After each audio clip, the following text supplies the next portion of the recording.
Miongoni mwa makosa yanayofanyika katika masala ya amin, kosa la kwanza ni kuitamka amin yenyewe inatamkwa kimakosa.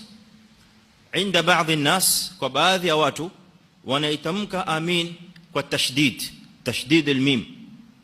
Kwa hivyo wanasema badala ya kusema amin wanasema amin, tashdid almim, wa hadha khata, kwa sababu hii inabadilisha maana ya amin. Ukileta tashdid katika mim inakuwa maana ya amin ni qasidin, tumekusudia, kama ilivyokuja katika aya suratul Maida, ya ayyuhalladhina amanu la tuhillu sha'air Allahi wala shahra alharama wala alhadiya wala alqala'id wala amin albayt alharam, yani wala qasidina albayt alharam.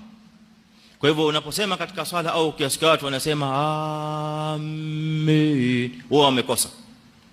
Na juu ya imam pale msikitini asimame awaeleze watu pale msikitini, jamani, mimi nimeswalisha na katika suratul Fatiha nilipomaliza na wasikia watu wasema amin msikiti mzima.